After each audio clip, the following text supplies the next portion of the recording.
క్రీస్తు ప్రభుని యందు ప్రియ సహోదరి సహోదరులారా, దేవుని బిడ్డలారా, ఈ తపస్సప్త శనివారాల్లో రెండవ శనివారపు ధ్యానాంశానికి మీ అందరినీ ప్రేమతో ఆహ్వానిస్తూ ఉన్నాను. ఈ రెండవ శనివారపు ధ్యానాంశం మారాలి, మార్చాలి. మన జీవితంలో ప్రతి ఒక్కరము ఏదో ఒక మార్పును కోరుకుంటూ ఉంటాం. కనీసం ఈ తపస్సు కాలంలో పలానా వాళ్ళు మారితే బాగున్ను, నేను ప్రార్థించే పలానా వ్యక్తి మారితే బాగున్ను, నా ఇంటి పరిస్థితి మారితే బాగున్ను, నేను కూడా ఈ తపస్సు కాలంలో నేను మారడం మాత్రమే కాదు, నా చుట్టూ ఉన్న వాతావరణాన్ని, నా చుట్టూ ఉన్న మనుషులను మార్చుకోవాలి అన్న భావంతో, తత్వంతో మనమందరం కూడా మంచి మనసుతో అడుగులు వేస్తున్నాము. అయితే మారాలి, మార్చాలి. మారని వారు మార్చలేరు, మార్చలేని వాళ్ళు తమలో మార్పును చూడలేరు. ఏంటో చూద్దాం.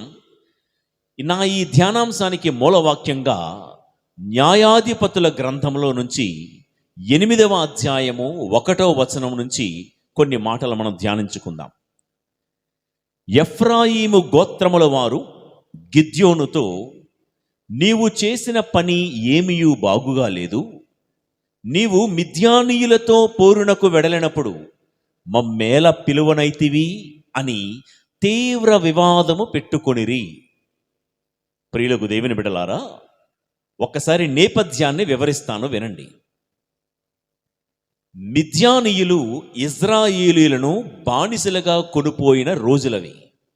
ఒకటి కాదు, రెండు కాదు, సుమారు 7 సంవత్సరాల పాటు మిద్యానీయులు ఇజ్రాయేలీయులను బానిసలుగా దోచుకున్నారు. వారిని ఏ మాత్రము కూడా అవకాశము ఇవ్వకుండా రకరకాలుగా ఇజ్రాయేలు ప్రజలను మిద్యానీయులు దోచుకున్నారు. అయితే ఎప్పుడెప్పుడు ఈ బానిస సంఖ్యలు తెగిపోతాయా, ఎప్పుడెప్పుడు ఈ బానిస బ్రతుకు నుంచి బయటపడదామా అని చిన్న పెద్ద ప్రతి ఒక్క ఇజ్రాయేలీయుడు ఎదురు చూస్తున్న రోజుల్లో గిద్యోను అనే న్యాయాధిపతి కేవలము 300 మంది సైనికులతో మిద్యానీయుల మీద పోరాడి గెలుపొంది 7 సంవత్సరాలుగా బానిసలుగా ఉన్న ఇజ్రాయేలు ప్రజలందరినీ విడిపించినటువంటి ఆనంద వేళ. ఏం జరిగిందో తెలుసా? అంతవరకు బానిస బ్రతుకులో బ్రతుకుతున్న వాళ్ళు గిద్యోను నాయకత్వంలో మేము విడుదల పొందాము అని ఆనందించి వేడుక చేసుకుంటున్న వేళ ఆ ఇజ్రాయేలీయులలో ఒక తెగవారు ఎఫ్రాయిమీయులు. ఈ ఎఫ్రాయిమీయులు ఏం చేశారంటే, వేడుక చేసుకోవలసిన వేళ కోరిండి కయ్యానికి కాలు దువ్వుతూ ఉన్నారు, తగాదాలు సృష్టిస్తూ ఉన్నారు. ఆ సంతోషాన్ని శోకంగా మారుస్తూ ఉన్నారు ఈ ఎఫ్రాయిమీయులు. ఆ వేడుకను విషాదంగా మారుస్తున్నారు ఈ ఎఫ్రాయిమీయులు. ప్రియులకు దేవుని బిడ్డలారా, మిద్యానీయుల బానిసత్వంలో ఇజ్రాయేలీయులు 7 సంవత్సరాలు మరి ఎంతో కష్టాన్ని భరించారు, ఎన్నో బాధలు, ఎన్నో వేదనలు భరించారు. ఒక రకంగా చెప్పాలంటే ఈ 7 సంవత్సరాల బానిస బ్రతుకులో ఇజ్రాయేలీయులు అత్యంత దీనమైన నీచమైన స్థితిలోనికి దిగజారిపోతూ ఉంటే, దేవుని మహాకృపను బట్టి గిద్యోను యొక్క నాయకత్వంలో 300 మంది సహకారంతో మిద్యానీయులపై అఖండ విజయాన్ని సాధించుకుని వచ్చాడు గిద్యోను. నిజానికి ఇజ్రాయేలీయులందరూ గిద్యోనును తల మీద పెట్టుకొని ఊరేగించాలి. గిద్యోనును పొగడాలి, ప్రశంసలతో ముంచేయాలి. గిద్యోనును సన్మానించాలి. గిద్యోనును ఒక మహానాయకుడిగా ఊరేగించాలి. ఎందుకు? 7 సంవత్సరాలుగా లేని సంతోషం దేవుడి కృపను బట్టి గిద్యోను నాయకత్వంలో వచ్చింది కాబట్టి. కానీ దురదృష్టం ఏంటో తెలుసా? వేడుక చేసుకుంటున్న ఆ పెళ్లి పందిరిని విషాదపు పందిరిగా మార్చేయడానికి కారణం ఆ ఇంటిలో వాళ్ళే ఒకరు, ఆ ఊరిలో వాళ్ళే ఒకరు. ఆ ఇజ్రాయేలు జాతిలోని ఎఫ్రాయిమీయులు కయ్యానికి కాలు దువ్వుతూ మనం విన్నాం కదా, మీరు మిద్యానీయులతో పోరునకు వెడలినప్పుడు మమ్మెందుకు పిలవలేదు అని తీవ్ర వివాదము పెట్టుకునిరి. అది వివాదం, కయ్యం పెట్టుకునే, తగాదాలు పెట్టుకునే సమయమా అండది? ఎంత హ్యాపీ మూమెంట్లో సంతోషంగా సంబరాలు చేసుకునేటువంటి ఆ టైంలో ఎఫ్రాయిమీలు విషాదానికి తెరలేపుతూ ఉన్నారు, కయ్యానికి కాలు దువ్వుతూ ఉన్నారు. ప్రియులకు దేవుని బిడ్డలారా, గిద్యోనుకు దేవుడికి వందనాలు చెప్పాల్సిన వేళ తిరుగుబాటు, నిందలు వేస్తూ ఉన్నారు ఈ ఎఫ్రాయిమీలు. ఇది నేపథ్యం. ఒక్కసారి మన జీవితంలో కూడా తొంగి చూద్దాం. వేడుక జరుగుతున్న వేళ విషాదాన్ని నింపే వాళ్ళు మన చుట్టూతా ఎవరైనా ఉన్నారా? కుటుంబం అంతా చాలా హ్యాపీ మూడ్లో ఉంటుంటే ఎవరో ఒకరు ఏదో ఒక వంక సాకు పట్టుకొని వివాదాలకు తెరలేపే వాళ్ళు మీ కుటుంబంలో కానీ, మీరు నివసిస్తున్నటువంటి మీ సమాజంలో కానీ, మీరు ఆరాధనకు వెళుతున్నటువంటి మీ విచారణలో కానీ, మీ దేవాలయంలో కానీ వేడుక జరుగుతున్న వేళ విషాదాన్ని నింపేవాళ్ళు ఎవరైనా మీకు తెలుసా? లేదా అతి ముఖ్యమైన ప్రశ్న ఏంటంటే, నాకు నేనుగా ఎఫ్రాయిమీయుడిలాగా నేను మారానా? వేడుకలు జరగాల్సిన చోట, సంబరము జరగాల్సిన చోట, 10 మంది సంతోషముగా ఉండాల్సిన చోట నా మాట తీరు ద్వారా కానీ, నా చేతల ద్వారా కానీ, నా యొక్క నిందలు విమర్శల ద్వారా కానీ నేను విషాదానికి తెరలేపుతూ ఉన్నానా? చాలా చోట్ల మనం వింటూ ఉంటాం, చూస్తూ ఉంటాం. పండగ వేళ ఒక మీటింగ్ పెట్టుకుంటారు. ఆ మీటింగులో పండగ వేళ అందరూ కలిసికట్టుగా సంతోషంగా హాయిగా చేసుకోవలసిన పండగలో ఏదో ఒక కారణం, ఏదో ఒక సాకు, ఏదో ఒక వంక చూపుతూ పండగ వాతావరణాన్ని మొత్తం నేలమట్టం చేసే మనుషులు మనం చూడటం లేదా, మనం వినటం లేదా, లేకపోతే మన మధ్య లేరందామా? ప్రియులకు దేవుని బిడ్డలారా, ఈ తపస్సు కాలంలో మనం ధ్యానించే అంశం మారాలి. ఇలాంటి యాటిట్యూడ్, ఈ ఎఫ్రాయిమీల ఆత్మ, ఈ ఎఫ్రాయిమీల మనస్తత్వం, వ్యక్తిత్వం ఒకవేళ మనలో ఉందేమో. వేడుకను విషాదంగా మార్చే తత్వం, దేవాలయాన్ని దయ్యపు కోటగా మార్చేయాలని చూసే మనస్తత్వం, అందరూ సంతోషంగా ఉంటున్నప్పుడు ఒకరు సంతోషాన్ని చూసి ఓర్వలేని తనం. ఒకవేళ ఇలాంటి ఎఫ్రాయిమీల ఆత్మ మనలో ఉన్నా మనం మారాలి. అలాంటి ఆత్మ ఎక్కడ ఉన్నా అలాంటి వారిని మనం మార్చాలి. అందుకే ఈ తపస్సు కాలమని మున్ముందుగా మనం ధ్యానించుకుందాం. అసలు ఎవరు ఈ ఎఫ్రాయిమీయులు? వీళ్ళు ఏమైనా పగవాళ్ళ, పరాయి వాళ్ళ అంటే కాదండి, ఇజ్రాయేలీల కుటుంబీకులే. మీకు తెలుసు కదా, ఇజ్రాయేలు అని పిలవబడే యాకోబుకు 12 మంది కొడుకులలో ఎఫ్రాయిము గోత్రము కూడా ఒకటి. కాబట్టి ఈ క్రమంలో ఎఫ్రాయిములు ఎవరో పరాయివారు కారండి. ఎందుకు ఇజ్రాయేలీలో నువ్వు శోకం నింపుతున్నావు? నీవేమైనా మిద్యానీయుడులాగా, కనానీయుడులాగా పరాయివాడవా అంటే కాదు. ఎవడో పరాయివాడు కాదు, ఇంటిలో మనుషులే, ఇంటిలో వాళ్ళే.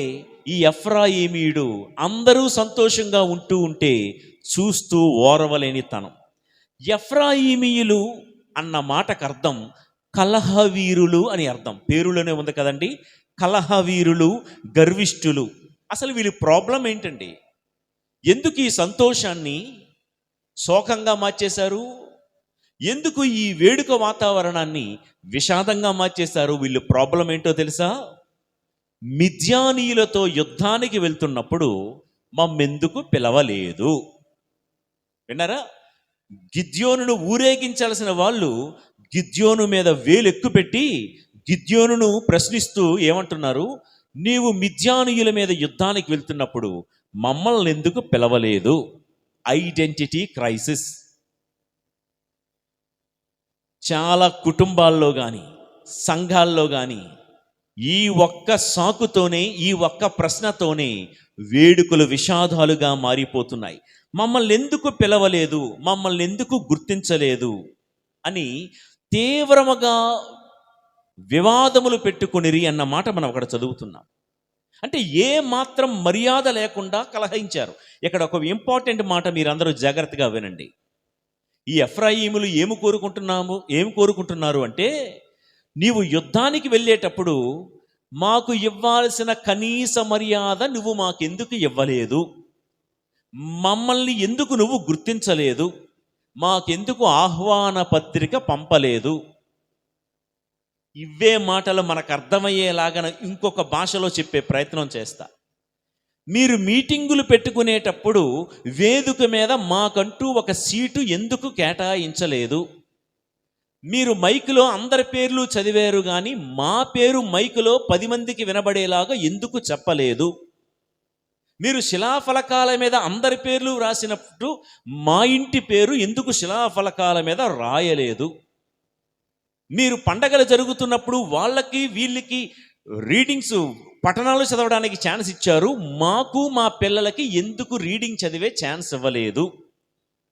గాయక బృందంలో పండగ రోజు మా అమ్మాయి ముందు మైకి పెట్టకుండా వేరే వాళ్ళ ముందు మైకి పెట్టారు, మా అమ్మాయికి మైక్ ఎందుకు ఇవ్వలేదు? ఇంకెంతకు మించి ఉదాహరణ నేనేం చెప్పగలనండి? ఎఫ్రాయిమీల ఆత్మ ప్రియులకు దేవుని బిడ్డలారా, నా కుటుంబంలోనూ మీ కుటుంబంలోనూ మన సంఘములో ఉండి ఉండవచ్చు. ఈ తపస్సు కాలంలో మారాలి, మార్చాలి.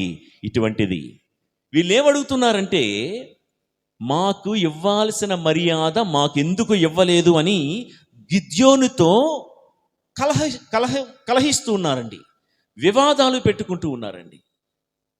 ఇక్కడ కొసమెరిపేంటో చెప్పమంటారా?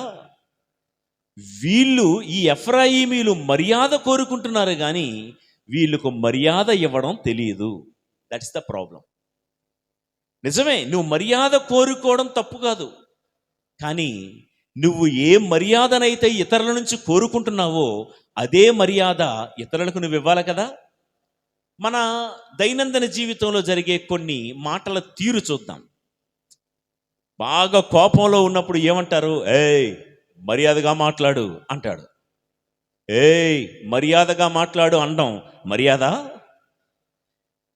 ఈడికి మర్యాద ఇవ్వడం తెలియదు, కానీ ఎదుటివాడికి ఏం చెప్తున్నాడు? మర్యాదగా మాట్లాడు, మర్యాదగా మాట్లాడకపోతే బాగోదు అంటాడు. ఇతరుల మీదకు వేలు ఎక్కిపెట్టి అలా వార్నింగ్ ఇచ్చేలాగా మాట్లాడడం మర్యాద? నీకు సంస్కారం లేదు, ఇతరుల నుండి సంస్కారాన్ని ఎలా ఎక్స్పెక్ట్ చేస్తావు? నీకు మర్యాద ఇవ్వడం తెలియదు, ఇతరులు మర్యాదగా ప్రవర్తించమని ఎలా కోరుకుంటున్నావు? నీకు భక్తి లేదు, ఇతరులు భక్తిగా ఉండాలని ఎలా ఎక్స్పెక్ట్ చేస్తావు? నీ కుటుంబంలో నుంచి సేవ చేయడానికి కానీ, సేవకులను శ్రీసభకు ఇవ్వడానికి కానీ ఓపిక లేదు, మరి ఇతరులు సేవ చేయటం లేదని ఎలా బాణాలు ఎక్కి పెట్టగలం మనం? ఇలా ఆలోచించుకుంటూ మనం ధ్యానించుకుంటే ప్రియులకు దేవుని బిడ్డలారా, చాలామంది నేడు కుటుంబాల్లో కానీ సంఘాల్లో కానీ మర్యాదను కోరుకుంటారే కానీ మర్యాదను ఇవ్వడం తెలియని నేటి తరపు ఎఫ్రాయిమీయులు చాలామంది ఉన్నారు. ఘనతను కోరుకుంటారు, గుర్తింపును కోరుకుంటారు, కానీ నీచమైన దిగజారుడు ప్రవర్తన కలిగినటువంటి ఎఫ్రాయిమీయులు మన మధ్య ఉంటే, అది నీవే అయితే, అది నేనే అయితే ఈ తపస్సు కాలంలో మారాలి, మార్చుకోవాలి ఈ తత్వాన్ని. నేటి సభ్య సమాజంలోనూ కుటుంబాల్లోనూ శ్రీసభలోనూ ఎఫ్రాయిమీల ఆత్మ ఎక్కువైపోతుంది. ఇలా కోరుకునేవారు ఎక్కువ. నాకు మర్యాద ఇవ్వలేదు, గుర్తింపు ఇవ్వలేదు, నాకంటూ ఒక స్థానం ఇవ్వలేదని చెప్పేవాళ్ళు, వాదించేవారు. మర్యాద కోరుకునేవారే అమర్యాదగా ప్రవర్తిస్తున్నటువంటి రోజుల్లో మనం ఉన్నాము ప్రియులకు దేవుని బిడ్డలారా. ఓకే, అయితే ఒక మాట, ఎఫ్రాయిమీల పరిస్థితి ఏంటి, ఎందుకు తగులు పెట్టుకున్నారో మనం విన్నాం. అయిన దానికి కాని దానికి, లేని దానికి ఉన్నదానికి ఏదో కోరుండి ఒక సాకును వెతుక్కుంటూ వచ్చి తగువ పెట్టుకోవడం. మనము చిన్నప్పటి నుంచి నేర్చుకుంటున్నటువంటి సత్యోపదేశం ఏంటంటే, ఇది యుద్ధ భూమి. ఒకటి జయసభ, రెండవది ఉత్తరించు సభ. ఇప్పుడు బ్రతుకుతున్న మనమందరము జీవించేది యుద్ధ సభ. ఈ యుద్ధ సభలో అటు ఎఫ్రాయిమీయులైనా, వాక్యం బోధిస్తున్న నేనైనా, వింటున్న మీరైనా, మనమందరము ఈ యుద్ధ భూమిలో పోరాడాలే గాని ఘనతను, ప్రశంసను, మర్యాదను, ప్రతిఫలాన్ని ఇక్కడ ఈ యుద్ధ భూమిలో మనం కోరుకోకూడదు. ఈ మాట జాగ్రత్తగా వినండి. మరి మనం చేసే కష్టానికి, చేసే త్యాగానికి ప్రతిఫలం ఎక్కడ దొరుకుతుందంటే, యుద్ధ భూమిలో ఏ ప్రతిఫలము ఆశించక, అలుపెరగక ఇక్కడ పోరాడితే ప్రతిఫలాన్ని ఇచ్చేవాడు దేవాది దేవుడు ఆ జయసభలో. ప్రియులకు దేవుని బిడ్డలారా, అందుచేత దైవరాజ్య నిర్మాణం కోసం శరీరాన్ని లోకముతోనూ సైతాను శక్తులతో పోరాడాలి కానీ మనం ఇక్కడ సంఘంలో మర్యాదను కోరుకోకూడదు, గుర్తింపును ఇక్కడ మనం కోరుకోకూడదు, సన్మానాలను, ప్రశంసలను ఇక్కడ ఈ యుద్ధ భూమిలో కోరుకోకూడదు ఎఫ్రాయిమీయుల్లాగా. ప్రియులకు దేవుని బిడ్డలారా, ఈ క్రైస్తవ జీవితం ఒక కథన రంగం లాంటిది, యుద్ధ భూమి లాంటిది.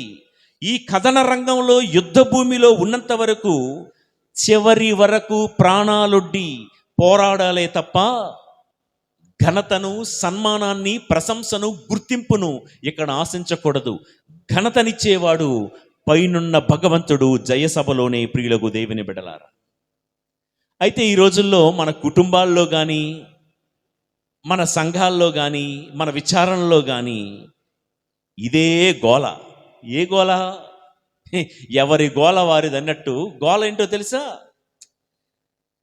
మా విచారణలో మా ఫాదర్ గారు మాకు విలువ ఇవ్వటం లేదండి అని విశ్వాసులు. మాలాంటి సేవకులు ఏమంటారంటే, మేము వెళ్తున్న ఆ విచారణలో విశ్వాసులు గురువునైనా నాకు విలువనివ్వటం లేదని మా గోల మాది. ఒక ఇంటిలో అత్తగారు అంటుంది, నా కోడలు పిల్ల నాకు ఇవ్వాల్సిన విలువ నాకు ఇవ్వటం లేదని.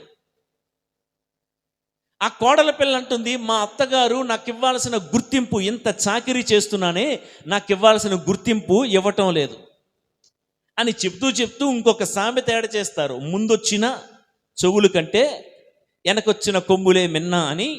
ఎప్పటి నుంచో ఇంటి కోడలుగా నేను అరిగిపోయాను, కరిగిపోయాను, కొత్తగా వచ్చిన కోడలకి ఇచ్చినంత గుర్తింపు నాకివ్వదని ఆమె గోల ఆమెది. ప్రియులకు దేవుని బిడ్డలారా, ఇలా ఎఫ్రాయిమీయుల ఆత్మ, గుర్తింపు కోసం వివాదాలు రేపే ఆత్మ మన మధ్య లేదందామా? చాన్నాళ్ళ క్రితం నేను ఒక విచారణకు 3 రోజుల కూటానికి వెళ్ళాను. 3 రోజుల పాటు ప్రసంగం చెప్పడానికి వెళ్ళాను. అక్కడ ఉన్న విచారణ గురువు చాలా పెద్ద వయసు ఉన్నవాళ్ళు, దరిదాపుగా 80 సంవత్సరాలు, 78-80 సంవత్సరాల వయసు ఉంటుంది ఆయన. చాన్నాళ్ళ బట్టి అదే ఊరిలో విచారణ గురువుగా పనిచేస్తున్నారు. ఊర్లు పేర్లు అనవసరం కానీ అలాంటి గురువును చూస్తే మాకెంతో ఇన్స్పిరేషన్, ప్రేరణగా ఉంటుంది మాలాంటి వాళ్ళకి. అలా వయసులో ఆయన ఎలాంటి అలసట లేకుండా ఆ సంఘం కోసం, ఆ విచారణ కోసం ఆ గురువు గారు పడే ఆ తాపత్రయం, ఆ గురువు గారికి ఆత్మలను రక్షించాలి అని అనుకునే దాహం. ఆయన పెద్ద పాటగాడు కాదు, పెద్ద ప్రసంగికుడు కాదు, కానీ నాలాంటి వాళ్ళని ఎవరినో పిలిపించుకుంటూ అక్కడ ప్రజలకు విశ్వాస బీజాలు నాటవేస్తూ సంఘాన్ని ఎంతో చక్కగా నడిపిస్తున్నారు. నేను అనుకున్నాను, కూటానికి వెళ్ళే ముందు, సరే పెద్ద ఫాదరు మా అందరికీ ఇన్స్పిరేషన్, ఆయన పిలిస్తే ఎలా కాదనగలం, ఇది మహా దేవుడిచ్చిన అవకాశంగా భావించి పెద్దగా ఎక్స్పెక్ట్ చేయలేదు. మహా అనుకుంటే ఒక 5-6 గ్రామాలు ఉంటాయి ఆ విచారణకు అనుసంధానంగా. ఎక్కువ మంది రాకపోయినా సరే గురువు గారితో ఒక 3 రోజులు ఉండే అవకాశం ఉంటుంది కదా అని భావించి వెళ్ళాను. ఆశ్చర్యం ఏంటో తెలుసా?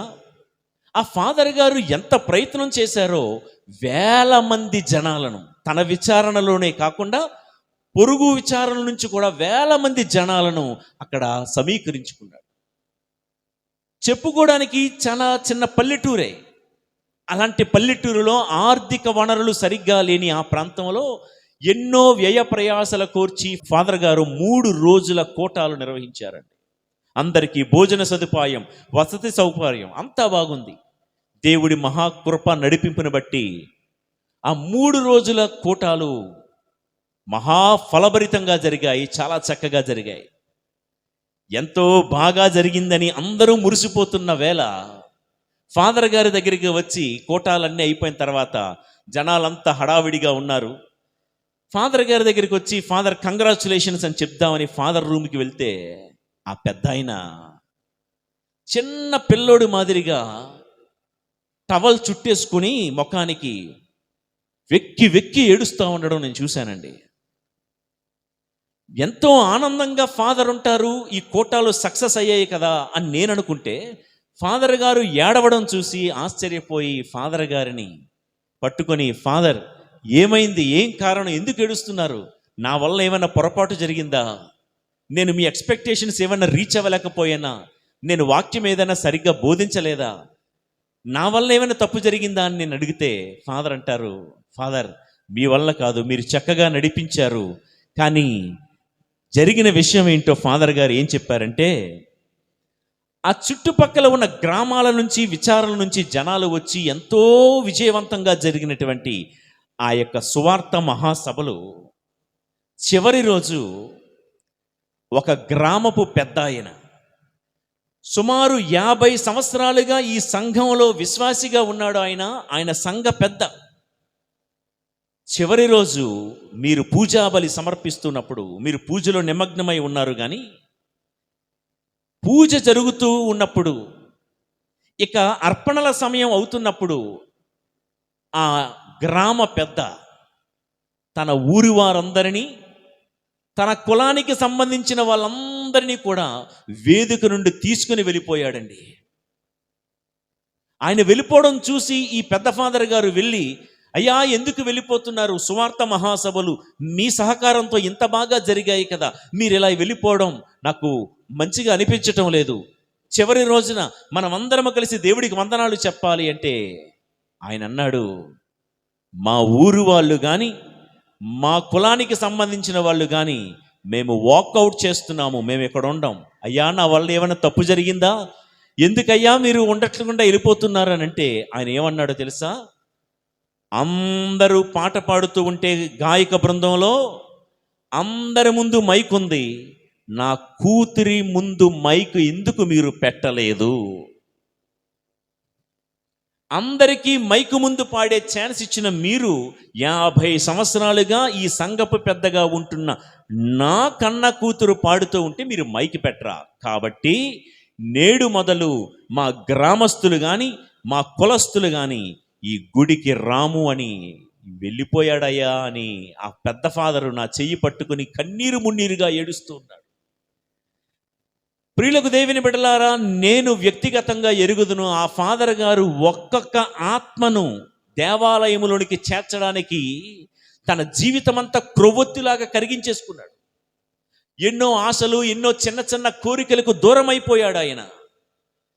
ఈ ఊరిలో నేనుంటూ ఉండగా ఒక్కొక్క ఆత్మ నేను చేర్చుకోవాలని పిక్నిక్లకు దూరం అయిపోయాడు, పండగలకు దూరం అయిపోయాడు, బర్త్డే సెలబ్రేషన్స్ లేవు, ఫీస్ట్ డే సెలబ్రేషన్స్ లేవు.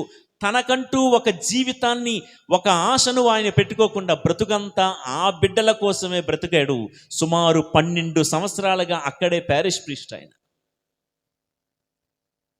ఇప్పుడు ఒక బిడ్డ వెళ్ళిపోతూ తాను వెళ్ళిపోవడమే కాదు, తనతో పాటు గ్రామస్తులను కులస్తులను కూడా తీసుకుని పోతూ ఉంటే, పోనీ వెనకాతలు వెళ్ళిపోతున్న వాళ్ళైనా, బాబు మన ఫాదర్ గురించి మనకు తెలియదా, ఆయన మన కోసం ఎంతగా ఎండిపోయాడో ఎంతగా రాలిపోయాడో మనకు తెలియదా, పోనీ ఏదైనా పొరపాటు జరిగితే ఈ వేడుక అయిపోయిన తర్వాత మనం మాట్లాడుకుందాం, ఈ వేడుకలో విషాదం నింపడం తప్పు అని వెనకాతలు వెళ్ళిపోతున్న ఒక్క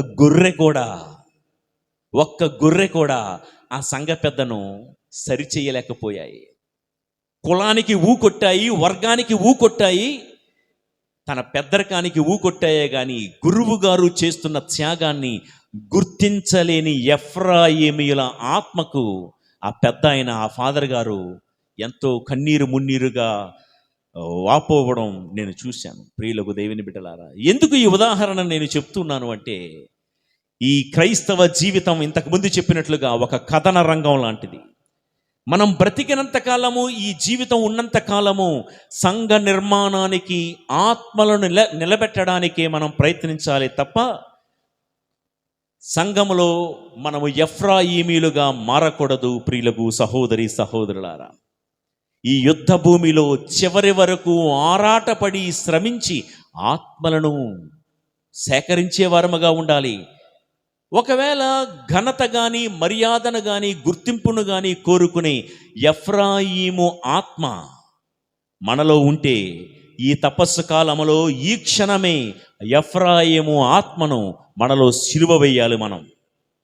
ఈ ఆత్మ ఉన్నవారు ఒక చిన్న సలహా, ఒకవేళ సంఘంలో నేను గుర్తింపు పొందాలి, మా ప్యారిష్లో మాకు గుర్తింపు లేదు, మా ప్యారిష్లో మాకు పాటలు పాడే అవకాశం ఇవ్వటం లేదు, రీడింగ్లు చదివే అవకాశం ఇవ్వటం లేదు, మా ప్యారిష్లో నాకు పెద్దరికాన్ని ఇవ్వటం లేదు అని నువ్వు అనుకుని వేరే ఒక ప్యారిష్కి కానీ, వేరే సంఘానికి కానీ వెళ్ళాలనుకుంటే నా ఉచిత సలహా, వెళ్ళొద్దు. వేరే సంఘానికి కూడా వెళ్ళకండి. ఎందుకంటే ఇక్కడ పాడు చేసింది కాక అక్కడ కూడా పాడు చేయడం ఎందుకు? నా మాటలు కొంచెం సూటిగా ఉంటున్నా ఇందులో అంతరార్థాన్ని మంచి మనసుతో గుర్తించమని నేను మీ అందరినీ కూడా చేతులు జోడించి కోరుకుంటున్నాను. ప్రియులకు దేవుని బిడ్డలారా, మరొక గొప్ప అనుభూతి నాలో, మనం ఎంత ప్రశంస సన్మానం ఇవ్వకూడదు అనుకున్న సంఘం అన్నాక కొంతమంది పెద్దవాళ్ళు ఉంటారు. వాళ్ళు వయసును బట్టో, వాళ్ళు చేస్తున్న సేవను బట్టో మనకు తెలియకుండానే కొంచెం మర్యాద ఇవ్వాలి అని అనిపిస్తుందండి. ఉదాహరణకి గురువులంగా మేము ఏదో ఒకరిని ఒకలాగా, ఇంకొకరిని మరోలాగా చూడాలన్న ఉద్దేశం ఉండదు. కానీ వారికి ఉన్న వయసును బట్టి నేను జరిగిన ఒక విషయం చెప్తాను, వినండి. ఒకరోజు నేను పనిచేస్తున్న చోట ఒక చాలా పెద్ద ప్రార్థనా సమావేశం జరుగుతుంది. చేయాల్సిన ఏర్పాట్లన్నీ కూడా చేశాము.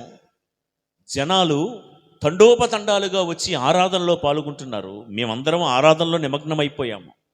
అందరినీ కూడా వ్యక్తిగతంగా పలకరించి వారి యొక్క మంచి బాగోగులు చూసే అవకాశం లేకుండా పోయింది. అయితే ఆరాధన అంతా అయిపోయిన తర్వాత ప్రజలందరి దగ్గరికి వచ్చి నేను కరచాలనం చేసి వారితో మాట్లాడదామని వస్తుంటే, ఆ జంట, ఆ భార్యాభర్తలు ఇద్దరు కూడా సుమారు 75 సంవత్సరాల వయసు పైబడిన వాళ్ళే. ఆ దంపతులు రోజు గుడికొస్తారు, వారికి తోచినదల్లా కూడా సహాయం చేస్తారు, అన్ని కార్యక్రమాల్లో ముందే ఉంటారు, కానీ చాటున ఉంటారు. సుమారుగా 4 గంటల సేపు జరిగిన ఆరాధన. అందరు కుర్చీల్లో కూర్చున్నారు. కానీ నేను పక్క వాళ్ళ నుంచి నేను తెలుసుకున్న విషయం ఏంటంటే, ఫాదర్, వీళ్ళు పాపం 4 గంటలుగా నిలబడి ఆరాధనలో పాలు పంచుకుని ఉన్నారండి. కూర్చోడానికి వారికి చోటే లేదు, సీట్ లేదు. వేశాం 2000 పైచీలకు కుర్చీలు వేశాం, మిగతా బెంచెస్ ఉన్నాయి. అందరూ అక్కడెక్కడ సెటిల్ అయిపోయారు. వీళ్ళకి ఆ మాత్రం చోటు కూడా లేదు. ఈ విషయం తెలుసుకున్న నేను వాళ్ళ దగ్గరికి వెళ్ళి, వాళ్ళిద్దరూ అమ్మా నాన్నల సమానులు, వారి చేతులు పట్టుకొని, ఐఎమ్ సారీ, మీకు కనీస సౌకర్యాలు నేను చేయలేకపోయాను, మరి ఏమనుకోవద్దు, కొంచెం పెద్ద మనసు చేసుకొని మన్నించండి నన్ని అని అడుగుతూ ఉంటే వాళ్ళిద్దరు ఏమన్నారో తెలుసా అండి? ఫాదర్, మాకెందుకండి మర్యాద, ఇది మన ఇల్లు ఫాదర్, ఈ ప్యారిష్, ఈ విచారణ మన ఇల్లు. ఇప్పుడంటే ఎంతమంది తండోపతండాలుగా వేలాది మంది జనాలు వస్తూ ఉన్నారు. ఒకప్పుడు మన ఇల్లు, మన విచారణ ఎలా ప్రారంభమైందో వృద్ధులమైన మాకు తెలుసు ఫాదర్. ఎద్దుల బండిలో సువార్తను ప్రారంభించిన సంఘం మనది. చిన్న కుటీరంలో చాలని అర్రకొర్ర వసతులతో సంఘాన్ని స్థాపించామండి మనం. ఆ రోజు నుంచి ఈ రోజు వరకు సంఘం ఎలా ఎదుగుతుందో చూసి, ఈరోజు 4 గంటలుగా మాకు కూర్చోవడానికి కుర్చీ లేదని కాదు, ఎంతమంది జనాలు వచ్చి దేవుణ్ణి ఆరాధిస్తూ ఉండడం చూస్తే అదే మాకు ఇచ్చే మర్యాద. కుర్చీ కోసం ప్రాకులాడే తత్వం కాదు ఆ దంపతులది. ప్రియులకు దేవుని బిడ్డలారా, ఎఫ్రాయిమీల ఆత్మ ఉన్నవారు ఉన్నారు. చిన్న చితక కారణాలకు అలిగి సంఘాన్ని వీడి వెళ్ళిపోతున్న వాళ్ళు. వీళ్ళు మారాలి, వీళ్ళను మనం మార్చాలి. ఎవరు మార్చగలరు? ఇదిగో ఇలాంటి దంపతులు ఉన్నారే, వాళ్ళు ఏమన్నారు తెలుసా? మాకెందుకు ఫాదర్ మర్యాద, మాకెందుకండి ప్రశంస, ఇది మన ఇల్లు, సంఘం ఎదుగుదలే మాకు దక్కిన గౌరవం అన్నారండి వాళ్ళు. ఈ సంఘం, ఈ ప్యారిషు అంచెలంచెలుగా ఇలా 10లో ఉన్న వాళ్ళం 100ల సంఖ్య అయ్యాము, 100లో ఉన్న వాళ్ళం 1000 సంఖ్యలో దేవాలయం అంతా కిటకిటలాడిపోతూ ఉంటే అదే మాకు దక్కిన మర్యాద అని అన్నారు. ప్రియులకు దేవుని బిడ్డలారా, ఎన్ని కష్టాలు వచ్చినా, ఎన్ని నిందలు మోయాల్సి వచ్చినా, ఎన్ని విమర్శలు ఎదుర్కొంటున్నా ఇంకా సేవ చెయ్యాలని ఈ గుండెల్లో ఆ యొక్క జ్వాల ఇంకా ఎందుకు రగులుతుందంటే, ఇలాంటి మంచి మనసులు ఉంటే ఇలాంటి వాళ్ళ కోసం సేవలో ప్రాణాలైనా వదిలేయచ్చు అనేటువంటి భావం కదులుతూ ఉంటుంది ఒక్కొక్కసారి. ప్రియులకు దేవుని బిడ్డలారా, ఈ యాటిట్యూడ్కి భిన్నంగా చాలా చోట్ల ఏం చేస్తారో తెలుసా? ఎఫ్రాయిమీలు ఉంటారు. ఇది మా ప్యారిష్, మా ప్యారిష్లో మేమే రీడింగ్ చదవాలి, నువ్వెవడు, మీది పక్క parish, do your business, mind your business అంటారు. ఇది మా ప్యారిష్, మా ప్యారిష్లో మేమే పాటలు పాడాలి, నువ్వెవడొచ్చి పాటలు పాడడానికి?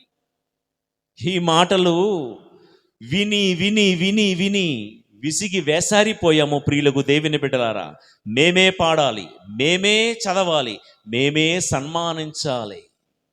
అంతవరకు గుడిముఖం చూడరు.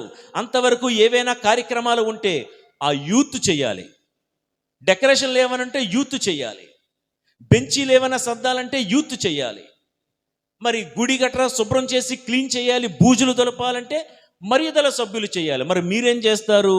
బిషప్ గారు వచ్చేటప్పుడు సన్మానాలు వేస్తాం. I'm very sorry to tell you, ఎఫ్రాయిమీల ఆత్మ ఘనత కోరుకుంటున్నావా? గుర్తింపును కోరుకుంటున్నావా? మర్యాదను కోరుకుంటూ ఉన్నావా? కోరుకోవడం తప్పు అని నేను అన్నగాని నువ్వు కూడా మర్యాద ఇచ్చేవానిగా ఉన్నావా? నీవు కూడా అదే సంస్కారాన్ని ఇతరులకు చూపించేవారిగా ఉన్నావా?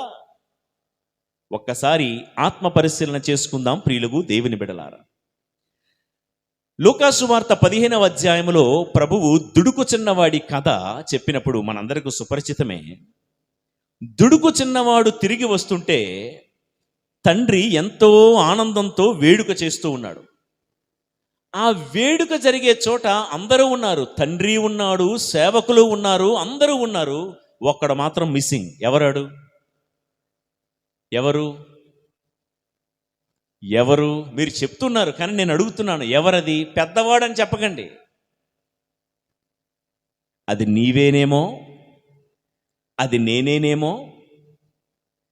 తండ్రి ఇంటిలో వేడుక జరుగుతుంటే అందరూ వేడుకలో పాలు పంచుకుంటున్నారు, ఒక్కడ మాత్రం బయట ఉండిపోయాడు, అలిగి ఉండిపోయాడు.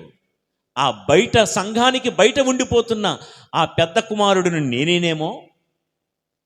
వేడుకలో పాలు పంచుకోకుండా, విచారణలో కానీ కుటుంబంలో కానీ జరుగుతున్న వేడుకల్లో పాలు పంచుకోకుండా దూరంగా ఉండిపోతూ వేడుకలో కూడా విషాదాన్ని నింపాలనుకున్నాడు ఈ పెద్ద కుమారుడు. చూడండి,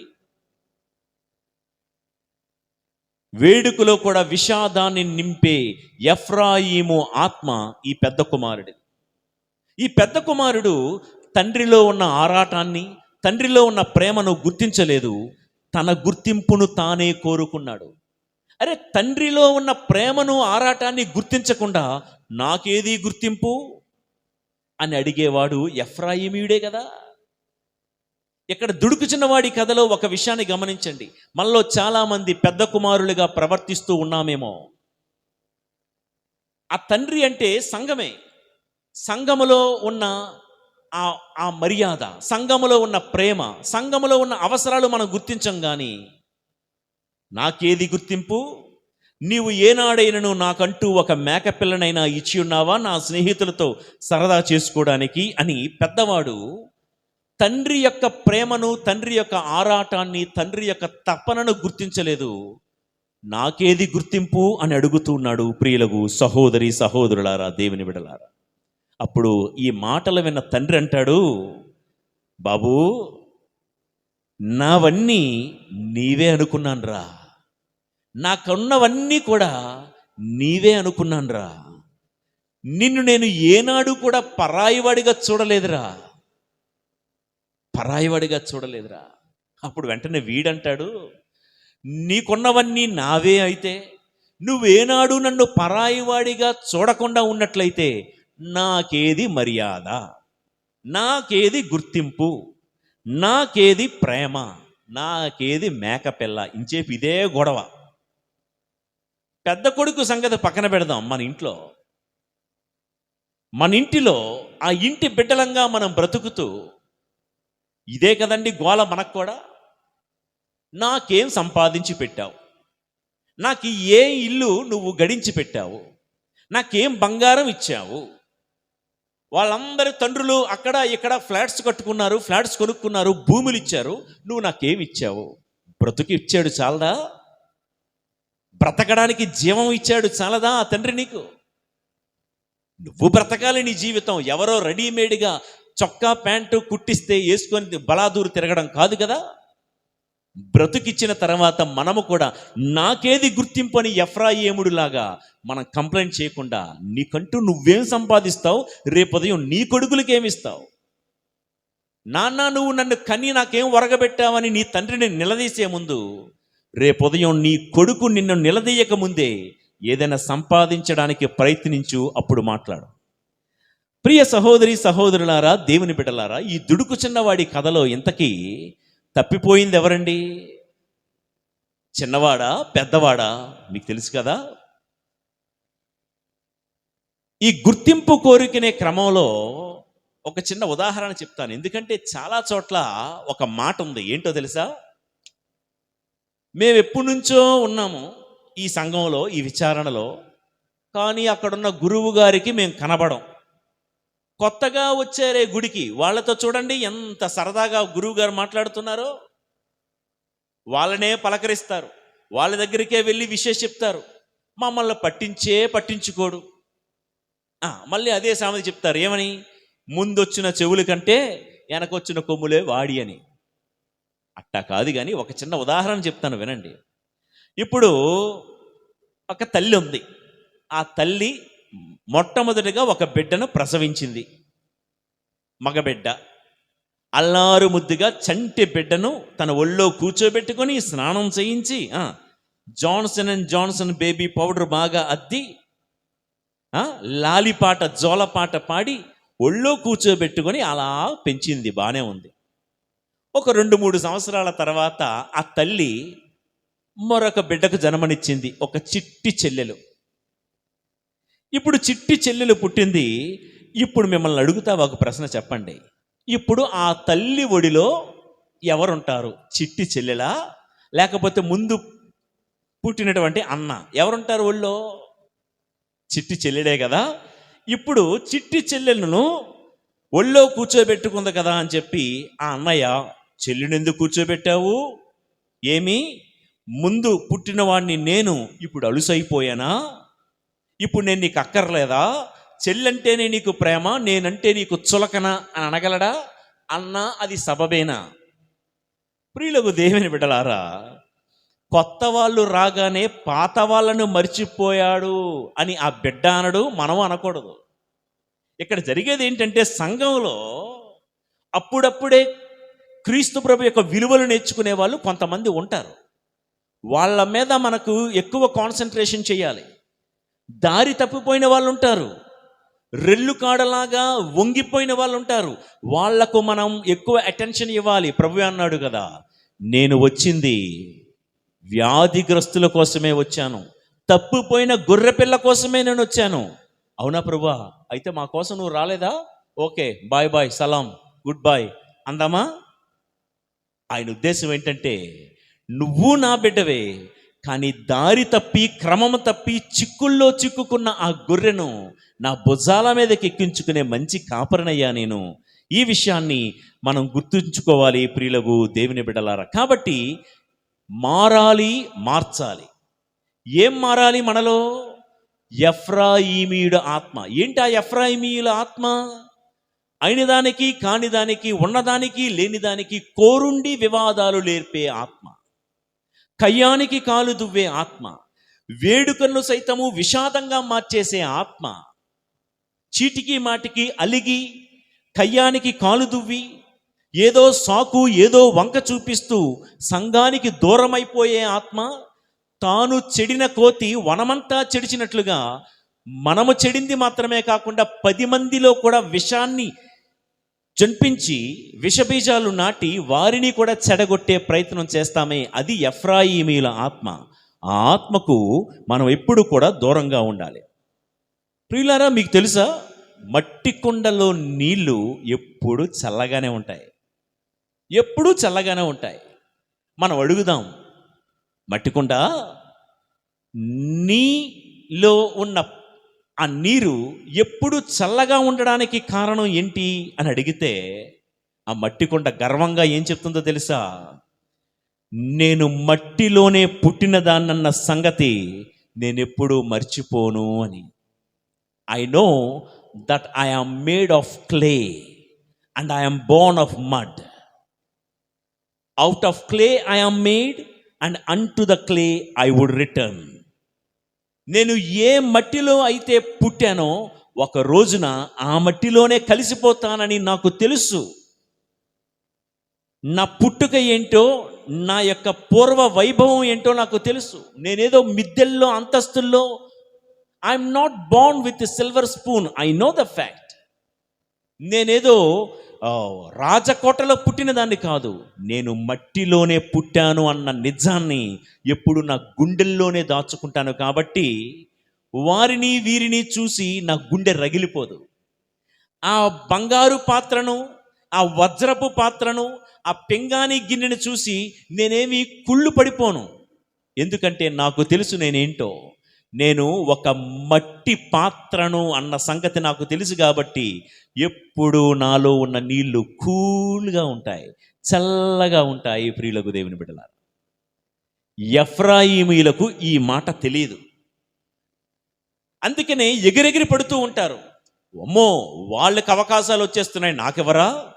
వాళ్లకు గుర్తింపిచ్చారు, నాకెవరా అంటూ ఎప్పుడు మరుగుతూ ఉన్న నీటిలాగా ఎప్పుడు మరుగుతూనే ఉంటారు.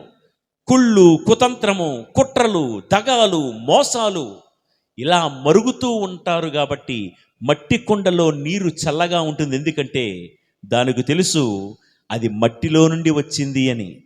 ప్రియులకు దేవుని బిడ్డలారా, ఏనాడైతే మనము కూడా మన స్థాయి, మన స్థితి మర్చిపోతామో అప్పుడేనండి ఘనత కోరుకుంటాం, అప్పుడే ప్రశంసలు కోరుకుంటాం.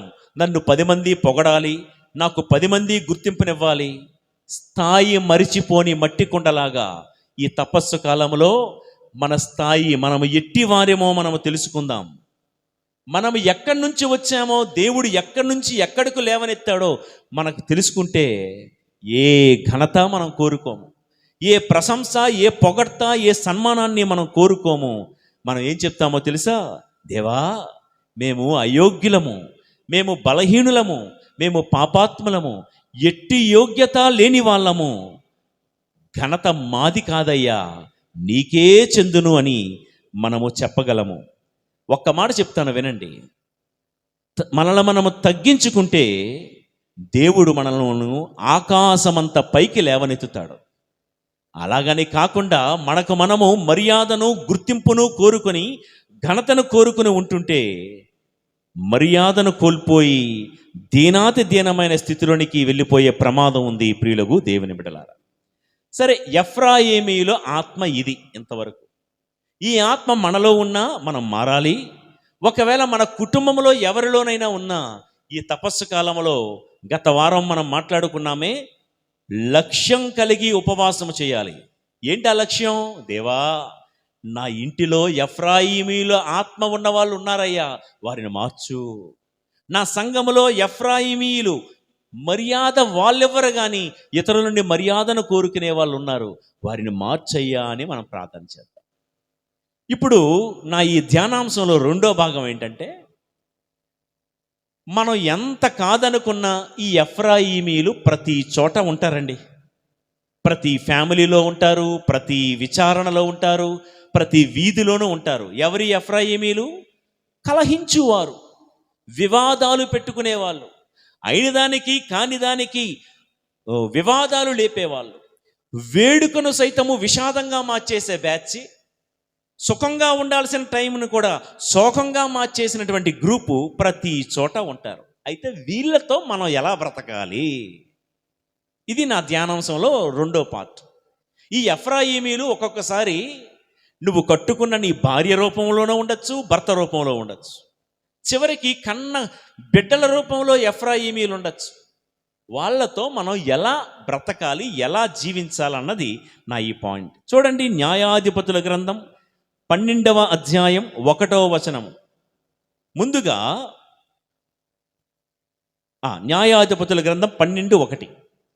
ఎఫ్రాయిము జనులు యుద్ధమునకు సన్నద్ధులై యోర్దాను దాటి సోఫోను చేరి యెఫ్తాతో, మమ్మాహ్వానింపకుండా నీ ఒక్కడవే అమ్మోనీయులతో యుద్ధమునకు పోనేలా నిన్నును నీ ఇంటిని తగలబెట్టుదము అనిరి.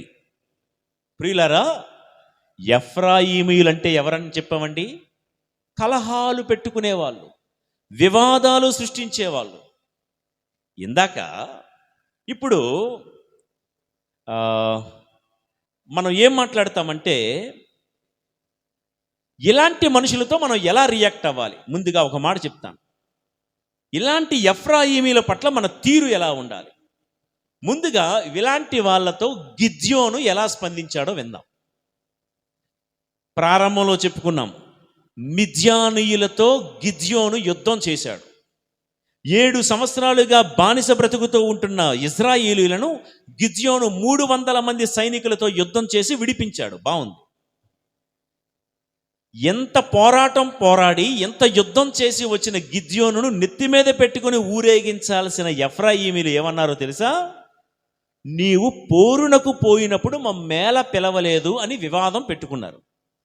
ఇలా వివాదానికి, కయ్యానికి కాలు దువ్వే వారితో గిద్యోను ఎలా స్పందిస్తున్నాడో మనం నేర్చుకుందాం. న్యాయాధిపతుల గ్రంథం 8వ అధ్యాయం 2వ వచనం చక్కగా వినండి. గిద్యోను వారితో ఏమన్నాడంటే, మీతో పోల్చుకునినచో నేను సాధించినది ఏ పాటి? ఎఫ్రాయిము గోత్రముల వారి పొలములో పరిగెలు ఏరినను, అబియేజరు గోత్రములో వారి పొలములో పండిన నిండు పంట కంటెను మిక్కుటమే అగును అన్నాడు. అంటే ఇక్కడ వాక్యాన్ని వివరిస్తాను. గిద్యోను అన్న మాట ఏంటి? అప్పుడు ఎఫ్రాయిమీలు ఏమన్నారు? మిద్యానీయులతో యుద్ధానికి పోయినప్పుడు నువ్వు మాకెందుకు ఇన్విటేషన్ లెటర్ ఇవ్వలేదు, మమ్మల్ని ఎందుకు పిలవలేదు, మాకెందుకు ఆహ్వాన పత్రిక ఇవ్వలేదని ఏమీ లేని దానికి ఊరకనే కయ్యానికి కాలు దువ్వుతున్నారండి. అప్పుడు గిద్యోను యొక్క రియాక్షన్ ఎలాగుందంటే, అయ్యా మీతో పోల్చుకుంటే మేము ఏ పాటి వాళ్ళం అని చెప్తూ మీ గోత్రములో మీ పొలములో ఎదిగిన పరిగ అంటే చిన్న రెమ్మ లాంటిది కదా, మీ పొలములో పండిన పరిగ ఎలాంటిదంట? అబియేజరు గోత్రములు అంటే ఈ గిద్యోను గోత్రములో వారి పొలములో పండిన నిండు పంటతో సమానం. అయ్యా ఇంకో మాటలో చెప్పాలంటే, నీ పొలములో పండిన పరిగ ఈజ్ ఈక్వల్ టు మా పొలాలలో పండిన నిండు పంటతో సమానం అయ్యా అని తన్ను తాను తగ్గించుకొని రియాక్ట్ అయ్యాడు. ఒకవేళ గిద్యోను అలా కాకుండా, మేము నిన్నెందుకు పిలాలి, నువ్వెంత, నీ బతుకెంత అని మాట్లాడాడు అనుకోండి, అది వేరేలాగా ఉంటుంది. అదేంటో తర్వాత కూడా మాట్లాడదాం మనం. కానీ గిద్యోను ఏమన్నాడో తెలుసా? రొసరొసలాడిపోతూ సలసల మండిపోతున్నటువంటి ఎఫ్రాయిమీలతో తాను కూడా కయ్యానికి కాలు దొవ్వలేదు.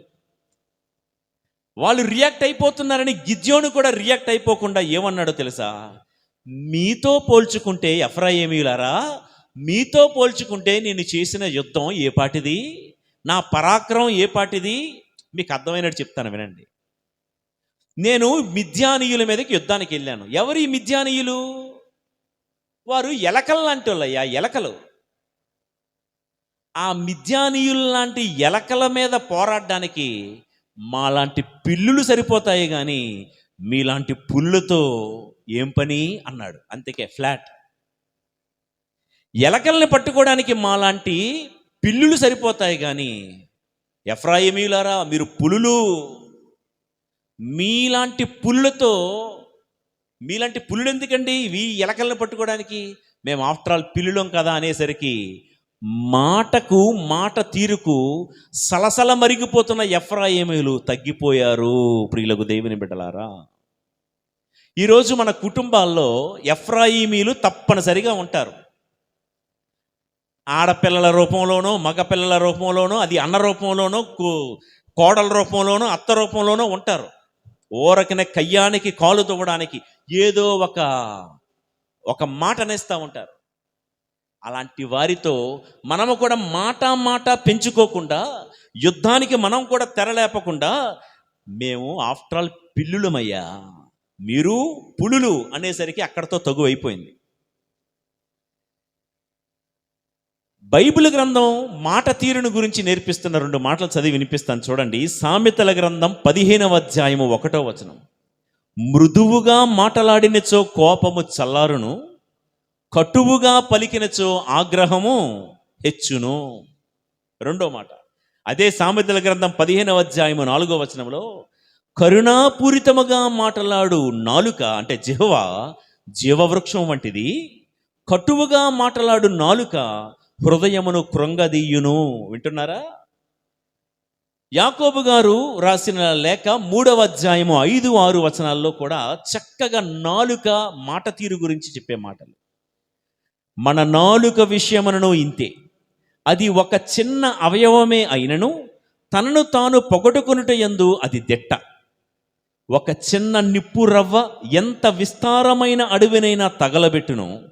నాలుక నిప్పు వంటిది, అది ఒక దోష ప్రపంచము, దానికి నిలయము మన శరీరము, అది మన శరీరమునంతను మలినము చెయ్యును, మన జీవితము సర్వస్వమునకు అది నిప్పు పెట్టును, దానికి ఆ అగ్నిజ్వాల నరకము నుండి ప్రాప్తించును. ప్రియులకు దేవుని బిడ్డలారా, సహోదరి సహోదరులారా, ఎదుటివారు నీతో ఆవేశంతో మాట్లాడినా, మనలో గాయాలు రేపే విధంగా మాట్లాడినా, మనము వారి గాయాలు రేపే విధంగా మాట్లాడకుండా సమయస్ఫూర్తితో ప్రేమతో మధురమైన మాటలే మాట్లాడాలి. అలా మాట్లాడడం చేతకాపోతే సైలెంట్గా ఉండిపోవాలే కానీ మాటకు మాట పెంచుకుంటే అక్కడ భారీ నష్టానికి మనం తెరలేపిన వాళ్ళం అవుతాం. నిప్పులో ఉప్పు వేసి చూడండి, నిప్పులో ఉప్పు వేస్తే ఏమవుతుంది? చిటపట్లాడుతాయి. అడవులను సైతము బుగ్గిపాలు చేసేది ఒక నిప్పు రవ్వ అని మనం ఇప్పుడే చదువుకున్నాం. అయితే ఒక మాట ప్రియులకు దేవుని బిడ్డలారా, కుటుంబాలను సంఘాలను ఈరోజు అతలాకుతలం చేసి బంధాలను బాంధవ్యాలను త్రెంచి విడిపోయేలా చేసేది నాలుక. మాట్లాడేవాళ్ళు, నోరు పారేసుకునే వాళ్ళు, నోరు జారే వాళ్లకు ఒక హెచ్చరిక. వాళ్ళు ఏమన్నా పడుతున్నారని, నోరుంది కదా అని ఇష్టం వచ్చినట్లు మాట్లాడితే ఎఫ్రాయిమీయులు మనం వినబోతూ ఉన్నాము. ఎలాగైతే తమ నాశనాన్ని తామే కొని తెచ్చుకున్నారో, నోరుంద కదా అని నోరు పారేసుకున్న వారి వినాశనం అంతు పట్టనిది అని వాక్యంలో రాయబడి ఉంది. ప్రియులకు దేవుని బిడ్డలారా, కాబట్టి మన మాట తీరు, ఎఫ్రాయిమీయులు లాంటి వాళ్ళు మన చుట్టూ ఉంటారు. ప్రియులకు దేవుని బిడ్డలారా, వారు ఉండి మనల్ని అనరాని మాటలతో మనల్ని కవ్వించిన, మనల్ని గిల్లిన, పరమగీతాల్లో ప్రభు ఒక చక్కటి మాట అంటారు 2వ అధ్యాయంలో, ముళ్ళ కంబల మధ్య లిల్లీ పుష్పము ఎట్లో నా ప్రియురాలు అట్లు అంటారు. మరొకసారి చెప్పనా? ముళ్ళ కంబల మధ్య, చుట్టూ ముళ్ళ చెట్లే, దాని మధ్యలో లిల్లీ పుష్పం. ఒక్కసారి ఊహించుకోండి, గాలి వీస్తున్నప్పుడు ఆ ముళ్ళ కంబలు అటు ఇటు ఊగుతున్నప్పుడు మధ్యలో సుకుమారంగా పెరిగినటువంటి ఆ లిల్లీ మొక్కను పక్కనున్న ముళ్ళ చెట్లు గిచ్చుతాయి, రక్కుతాయి, పొడుస్తాయి. అవి ఊరకనే ఉండవు. మనం అలాంటి సమాజంలో బ్రతుకుతున్నాం, అలాంటి కుటుంబంలో బ్రతుకుతున్నాం. లిల్లీ పుష్పంలాగా మనం బ్రతుకుతూ ఉంటే మన చుట్టూ ఉన్న వాతావరణం ఒక ముళ్ళ కంబలు, అవి గాలికి ఊగిసలాడుతూ మన ప్రమేయం లేకపోయినా ఒక సూటిపోటి మాట అంటూ మనల్ని గుచ్చుతాయి. మన మట్టుకు మనం మడికట్టుకొని ఉంటుంటే మనల్ని రక్కుతాయి, మనల్ని గిల్లుతాయి. ఎంత గిల్లినా, ఎంత రక్కినా, ఎంత గుచ్చినా లిల్లీ పుష్పము నుండి బయటికి వచ్చేది పరిమళము, సుగంధమే తప్ప పగా ప్రతీకారాలు లిల్లీ పుష్పము నుండి బయటకు రాలేవు. ప్రభు ఏమంటున్నారంటే, నా ప్రియురాలు, నా బిడ్డ ముళ్ళ కంబల మధ్య లిల్లీ పుష్పములాగా బ్రతకాలి అని. ఎఫ్రాయిమీలనే ముళ్ళ చెట్లు మన చుట్టూ ఉన్నప్పటికీ కూడా మన నోట మాట మృదువుగానే ఉండాలి. ప్రియులారా, మేడ మీద గదిలో శిష్యులందరూ కూడా మరియ తల్లితో కలిసి ప్రార్థన చేస్తున్నారు. మీకు తెలుసు, పెంతుకోస్తు దినాన ఆకాశము తెరవబడి పరిశుద్ధాత్మ దేవుడు అగ్ని నాలుకల రూపంలో దిగివచ్చారు. ఇంగ్లీష్ బైబిల్లో చదివితే the tongues of fire came down in the form of divided tongues. The holy spirit, దేవుడి యొక్క పరిశుద్ధాత్మ శక్తి విభజింపబడిన నాలుకల రూపంలో దిగివచ్చును అని అక్కడ వ్రాయబడి ఉంది. Divided tongues of fire. ఈ మాట ఒకసారి ఆలోచించారు. పరిశుద్ధాత్మ దేవుడు దిగి వస్తే నాలుకల రూపంలో సరాసరి వచ్చేచ్చుగా. మీరు చూస్తే ఫోటోల్లో కూడా నాలుక విభజింపబడి ఉంటుంది. దాని మాటకు అర్థం ఏంటంటే, పరిశుద్ధాత్మ దేవుడు మనలో ఉంటే, జాగ్రత్తగా వినండి, ఈ పరిశుద్ధాత్మ దేవుడు విభజింపబడిన అగ్ని నాలుకల రూపంలో రావడం వెనక మర్మం ఏంటంటే, పరిశుద్ధాత్మ దేవుడు నాలో ఉంటే నా నోటి నుంచి వచ్చే మాటలు నేను విభజించే మాట్లాడతా. చెడు అన్నదాన్ని పక్కకు జరిపి మంచినే మాట్లాడతా. మంచి చెడు విభజించి నేను మాట్లాడతా. ఈ లోకానికి పరలోకానికి సంబంధించిన మాటలు విభజించి, ఈ లోకానికి సంబంధించిన బూతు మాటలు, అబద్ధపు మాటలు, నీచమైన, హేయమైన, డబల్ మీనింగ్లో జోకులు వచ్చే మాటలు నేను విభజించి, హోలీ స్పిరిట్ ఉన్నవాన్నైతే నా నోట్లో నుంచి వచ్చేవన్నీ మంచి మాటలే, తేనెలులకే జీవపు మాటలే నేను మాట్లాడతాను. ఎఫ్రాయిమీయుడికి అలాంటి విభజింపబడే నాలుక లేదు. నోటికి ఏదొస్తుందో మాట్లాడతాడు. వాడు మాట్లాడాడంటే నాకు అక్కడ తగు. కొంతమంది మాట్లాడితే పెద్ద ట్రాన్స్ఫార్మర్ లాగా ఉంటారు. వాళ్ళు వచ్చారంటే, అందుకే సామెత ఉందేమో, అది చెప్పచ్చో లేదో తెలియదు, అమ్మో వారి నోట్లో నోరు పెట్టడం మా వల్ల కాదంటారు. వారు ఎక్కడ మాట్లాడితే, ఎక్కడ నోరు తెరిస్తే అక్కడ తగాదాలు, అక్కడ వివాదాలు, అక్కడ కయ్యాలు. ప్రియులకు దేవుని బిడ్డలారా, కానీ పరిశుద్ధాత్మ దేవుడు ఉన్నవాళ్ళు నాలుకను కంట్రోల్ చేసుకుంటారు. కాబట్టి ఎఫ్రాయిమీలు ఏం చేస్తారు? వేడుకలో కూడా విషాదాన్ని నింపుతారు. హోలీ స్పిరిట్ ఉన్న నీవు నేనేం చేయాలో తెలుసా? విషాదము ఉన్న చోట కూడా వేడుకను నింపే వాళ్ళుగా మనం మారాలి. ప్రియులకు దేవుని బిడ్డలారా, ఎంత సామరస్యంగా మాట్లాడిన గిద్యోనుతో ఎప్పుడైతే ఈ ఎలక పిల్లలతో పిల్లులకు పనుంది కానీ పులులకేం పనయ్యా అనేసరికి ఎఫ్రాయిమీల కోపం తగ్గింది. అక్కడ శాంతిని నింపగలిగాడు గిద్యోను. చూసారా? మారాలి, మార్చాలి.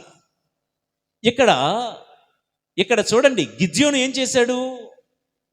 ఎఫ్రాయిమీలు రియాక్ట్ అయిపోయారు కదా అని చెప్పి తన కూడా రియాక్ట్ అయిపోతే అక్కడ జరిగేది యుద్ధమే. కానీ గిద్యోను సామరస్యంతో మృదువుగా మాట్లాడాడు. ఎదుటివాడి కోపం చల్లారేలా మాట్లాడాడు. తాను మారాడు. ఎఫ్రాయిమీడి యొక్క తత్వాన్ని మార్చాడు. ఇదండి తపస్సు కాలం. తపస్సు కాలంలో నా పిల్లలు మారాలి, నా భర్త మారాలి, నా భార్య మారాలి, మనం మాత్రం మారం. ఇది జరగదు. ఇది జరగదు. మనం ఈ తపస్సు కాలంలో ఎవరి మార్పు కోసమైతే మనం ఆశపడుతున్నాం. చాలామంది భక్తి కలిగిన వాళ్ళు, దేవా నా ఇంటి పరిస్థితి మారాలి, దేవా నా బిడ్డల పరిస్థితి మారాలి, తాగుబోతైన నా భర్త మారాలి, నువ్వు మాత్రం గయ్యాలి గంప రాకాసి రంపగానే ఉంటాను, నేను మారను వాళ్ళు మారాలి అని నువ్వు అనుకుంటే ఎవరు మారరు. ప్రియులకు దేవుని బిడ్డలారా, ఈ విషయాన్ని గుర్తిద్దాం. రైట్. ఇప్పుడు నేను ముగించే ముందు ఎఫ్రాయిమీయుడు పట్ల గిద్యోను అనేవాడు రియాక్షన్ మనం చూసాం. మృదువుగా మాట్లాడితే ఎఫ్రాయిమీయుడు కూడా మారిపోయాడు, వాళ్ళ కోపం చల్లారిపోయింది. అదే న్యాయాధిపతుల గ్రంథంలో 12వ అధ్యాయము 1 నుండి 6 వచనాలు నేను ఒకసారి చదువుతాను, ఒకసారి వినండి. ఈ యొఫ్తా అన్నవాడు యొక్క రియాక్షన్ ఎలాగుందో మీరు ఒకసారి 6 వచనాల్లో చూడండి. ఎఫ్రాయిము జనులు యుద్ధమునకు సన్నద్ధులై సోఫోను చేరి యెఫ్తాతో, మమ్మాహ్వానింపకుండా నీ ఒక్కడవే అమ్మోనీయులతో యుద్ధమునకు పోనేలా నిన్ను నీ ఇంటిని తగలబెట్టుదము అనిరి. యెఫ్తా వారితో, నేను మా ప్రజలు అమ్మోనీయులకు చిక్కి చాలా బాధపడితిమి.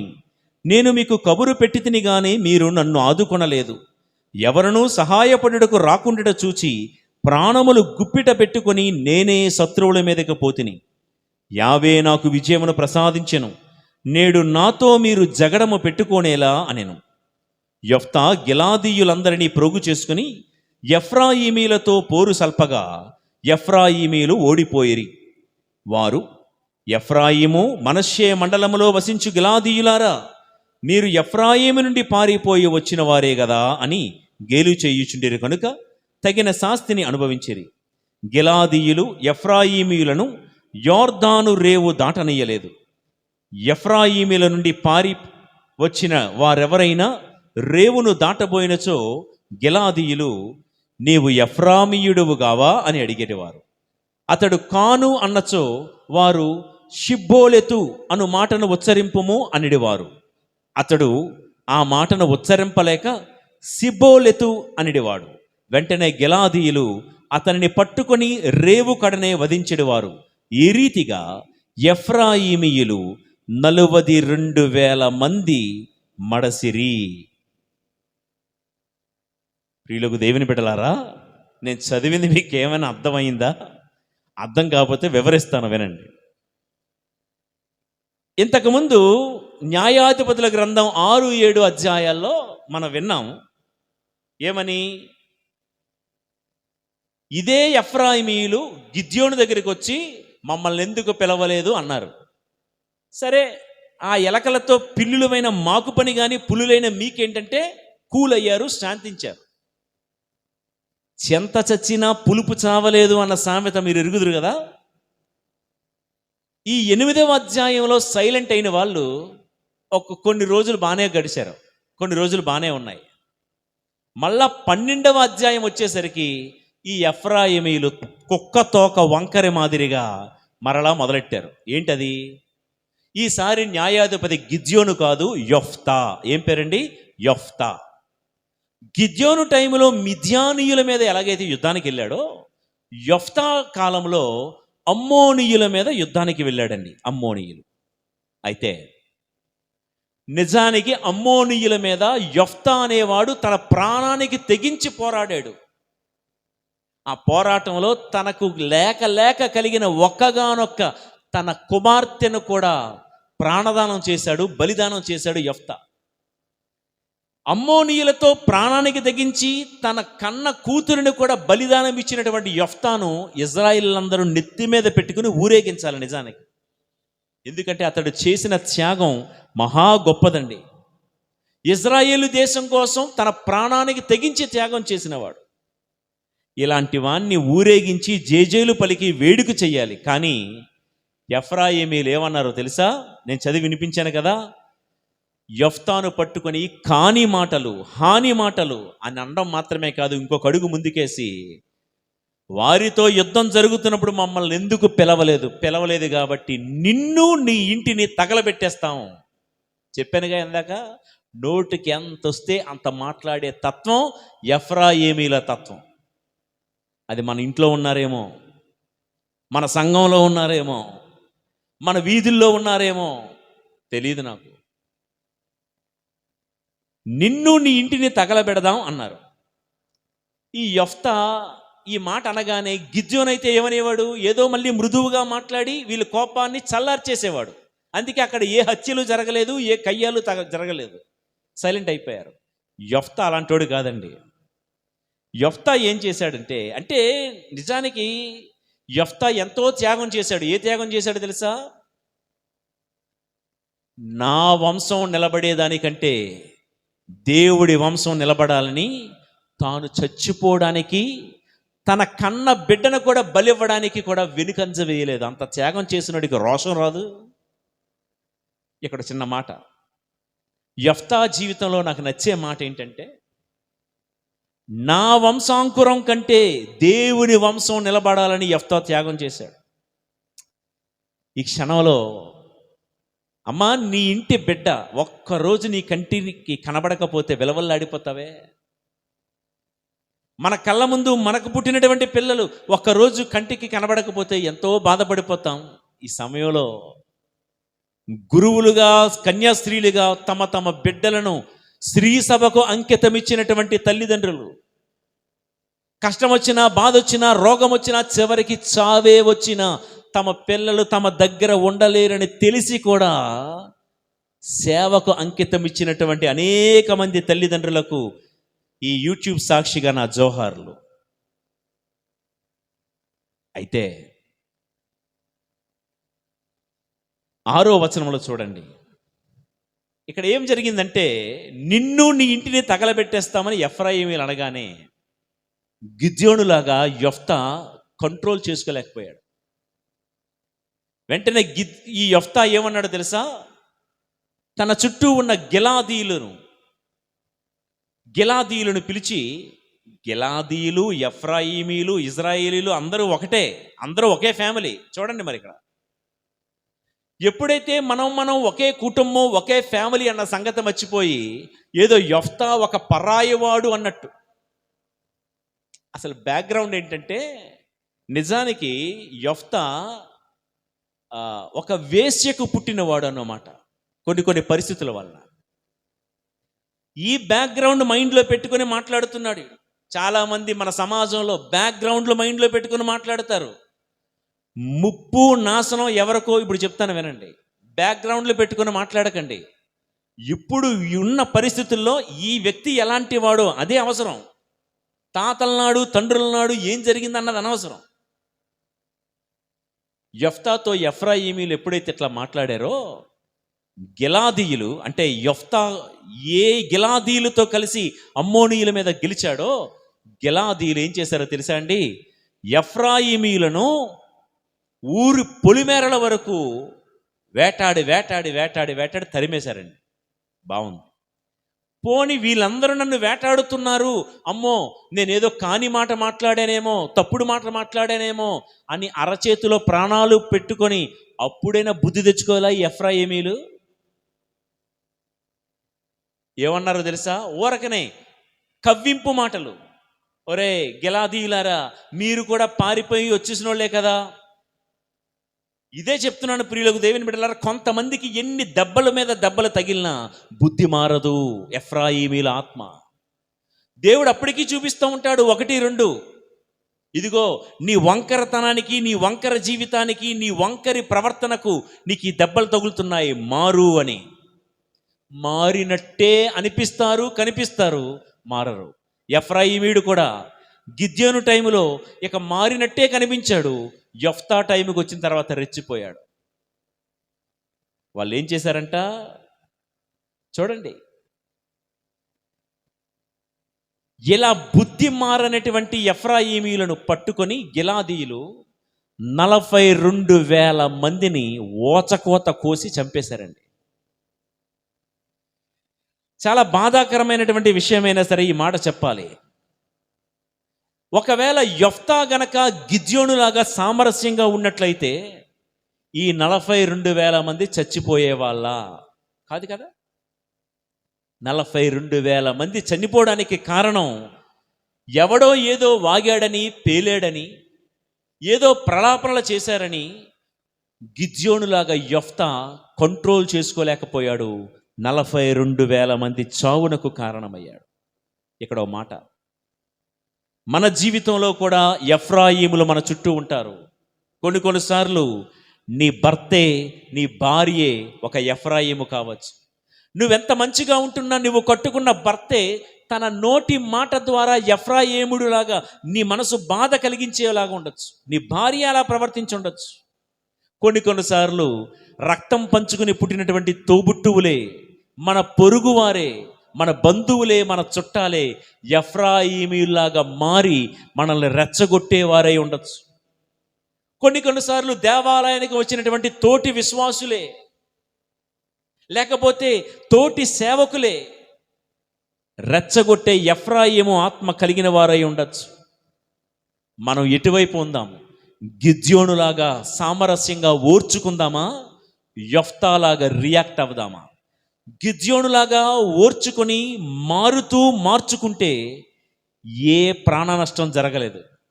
యెఫ్తాలాగా గనక నువ్వు నన్ను ఒక మాట అంటే నేను నిన్ను 2 మాటలు అంటానని కానీ, నా పుట్టలో వేలెడితే నేను కొట్టనా అన్నట్లుగా మనం అయిన దానికి కాని దానికి మనం రియాక్ట్ అయిపోతే అక్కడ 42,000 మంది చస్తే మన ఇంటిలో, మన సంఘంలో ఎన్ని ఘోరాలు జరుగుతాయో నా నోటితో నేను చెప్పలేను. ప్రియులకు దేవుని బిడ్డలారా, అసలు దేవుడు ఒక ప్రశ్న వేద్దాం. దేవా, అసలు ఈ ఎఫ్రాయిమీలు అనే వాళ్ళు నా లైఫ్లో లేకుండా చేయొచ్చు కదా, నువ్వు అసలు నన్ను ఆ ఎఫ్రాయిమీలు ఉన్న చోటుకి ఎందుకు పంపించావు? దేవుడిచ్చే జవాబు విను. నీవైతేనే ఆ వ్యక్తిని మార్చగలవు. నీవైతేనే ఆ ఇంటి పరిస్థితిని మార్చగలవు. చాలామంది అంటారు, దేవా చిన్నప్పటి నుంచి ఇంత భక్తి చేస్తున్నాను కదా, పోయి ఆ ఇంటికే కోడలుగా నన్ను ఎందుకు పంపించావు ప్రభువా? చిన్నప్పటి నుంచి ఇంత క్రమశిక్షణగా ఎదిగాను కదా, పోయి ఆ వ్యక్తినే నా భార్యగా ఎందుకు ఇచ్చావు ప్రభువా? ప్రియులకు దేవుని బిడ్డలారా, నీవైతేనే ఆ పరిస్థితిని, ఆ వ్యక్తిని మార్చగలవని దేవుడికి నమ్మకం. ఒక ఉదాహరణ చెప్పి నేను ముగిస్తా. ఒక ఊరిలో ఆ తల్లిదండ్రులకి ఒక మగబిడ్డ పెళ్ళీడొచ్చింది. అయితే ఇతగాడి యొక్క ప్రవర్తన చూసి ఎవ్వరు కూడా పిల్లనవ్వటం లేదు. వీళ్ళు చిన్నప్పటి నుంచే అన్యమత సంప్రదాయాల్లో పుట్టి పెరిగిన వాళ్ళు. క్రైస్తవులన్నా, క్రైస్తవ మతం అన్నా పెద్దగా గిట్టదు. అయితే పిల్లవాడికి ఏజ్ వచ్చేసింది, మరి ఎవరు పిల్లనెవరంటున్నారు అని తెలిసి దూరపు బంధువుల చుట్టం వాళ్ళకి ఎదిగిన ఆడపిల్ల ఉంది, సరేలే ఏదో ఒక పెళ్లి చేసేస్తే మారుతాడు కదా అనే ఉద్దేశంతో, లోకంలో సామెత ఉంది కదా, 100 అబద్ధాలు ఆడైనా ఒక పెళ్లి చేసేయమన్నారని వీళ్ళు 100 కాదు, ఒక 1000 అబద్ధాలు ఆడుంటారు. ఏంటి, మా అబ్బాయి సచ్చీలుడు, సత్యహరిశ్చంద్రుడు, ఇంద్రుడు, చంద్రుడు, ఆ మాట ఈ మాట అని మొత్తానికి పెళ్లి చేసేశారు. ఒక్క అలవాటు లేదు, ఏమీ లేదు, చాలా భక్తిమంతుడు, వగేరా వగేరా. ఈ అమ్మాయి ఏమో దేవుడి మీద చాలా భయం, భక్తి కలిగినటువంటిది. కలలోనైనా ఊహల్లోనైనా అపవిత్రపు ఆలోచన తన దరిదాపులకు రాకుండా తన జీవితాన్ని కాపాడుకుంటుంది. అయితే పెళ్లి చేశారు. పెళ్లి చేసిన తర్వాత కొన్ని గంటల్లోనే వీడు నంబర్ 1 అని చెప్పారు కదా అమ్మా నాన్నలు. ఈ కట్టుకున్న ఆవిడికి వీడు నంబర్ 1 స్టూపిడ్ అని తెలిసిపోయింది. ఎలా తెలిసిందంటారా? అసలే దైవభక్తురాలు. పెళ్ళైన కొత్తలో ఆ రోజు రాత్రి, ఏమండి మనం జీవితం ప్రారంభిస్తున్నాం కదా, మనం ప్రార్థన చేసుకుని ప్రారంభిద్దామంటే మనోడు తెలివైనడు కదా, లేడీస్ ఫస్ట్ అన్నాడు. సరే, ఈవిడ ప్రార్థన మొదలెట్టింది. ఏమని? తండ్రి, నాకు జీవితాన్ని ఇచ్చినందుకు నీకు వందనాలు. తండ్రి, ఈ శుభకార్యం జరిపించినందుకు స్తోత్రాలు. తండ్రి, నా జీవిత భాగస్వామితో ఈ కాపురాన్ని చల్లగా నడిపించుకునే కృపను దయచేయు తండ్రి, ఆమేన్ అని ప్రార్థన చేసి, ఏమండి లేడీస్ ఫస్ట్ నేను అయిపోయాను కదా, ఇప్పుడు మరి మీరు మొదలు పెట్టండి. మనోడు ఏ రోజైనా ప్రార్థన చేస్తే కదా, ప్రార్థన తెలీదు ఆ బ్యాచ్. సరే, మనోడు ప్రార్థన చేయడం మొదలుపెట్టాడు, బాగోదు కదా అని. ఏమంటాడు? మావయ్య, నాకు జీవితం ఇచ్చినందుకు సేమ్ టు సేమ్ కాపీ కొట్టేస్తున్నాడు. ఎందుకు మావయ్య అంటున్నాడు చూడు. మావయ్య, నాకు జీవితం ఇచ్చినందుకు వందనాలు. మావయ్య, నాకు మంచి పెళ్లి చేసినందుకు నీకు వందనాలు. మావయ్య, నాకు ఈ కాపురం చల్లగా సాగిపోయేలా చూడు మావయ్య, ఆమేన్. తండ్రి అని ఈ అమ్మాయి పిలిచింది. ఈడేమనుకున్నాడంటే, అమ్మాయికి తండ్రి అయితే నాకేమవుతాడు దేవుడు? ఈ ఒక్క ప్రార్థనతోనే మనోడు ఎంత నంబర్ వన్నో అర్థమైపోయింది ఇవిడికి. పచ్చి తాగుబోతు, జులాయి, ఇంటికి సమయానికి రాడు, వంకర బతుకులు, వేశ్యా సంగమము, వ్యభిచారపుట ఆత్మ అన్నీ ఉన్నాయి. ఆ రోజు తప్పతాగి వస్తూ ఉంటే ఎన్నో అబద్ధాలు చెప్పి పిల్ల గొంతు కోసినటువంటి ఆ తల్లిదండ్రులు ఇద్దరు చూస్తున్నారంటే అత్తమామలు కోడల పిల్ల వైపు మకుమెత్తి చూడలేకపోతున్నారు. వాళ్ళిద్దరు అనుకున్నారంట, ఇక మా పని అయిపోయినట్లే, తెల్లారితే మా పరువు అంతా కూడా వీధిలో వేసేస్తుంది ఈ కోడల పిల్ల, మమ్మ బజారు కీడుస్తుంది, మా పరువు అంతా మంట కలిపేస్తుంది అనుకునే లోపల మర్నాడు పిల్ల తల్లిదండ్రులు వచ్చి విషయం తెలుసుకొని, అమ్మా ఎంత జరిగింది కదా, సరే పద నీకు మేమున్నాము, కోర్టులో కేసు వేద్దాం ఏదో తేల్చుకుందామంటే ఆ కోడల పిల్ల చెప్పిందంట, నాన్న ప్రజా కోర్టులో కంటే, న్యాయ కోర్టులో కంటే ఈ విషయాన్ని నేను దేవుడి కోర్టులోనే తేల్చుకుంటాను, మీరు ఈ విషయాన్ని ఎక్కడితో మర్చిపోండి అంది.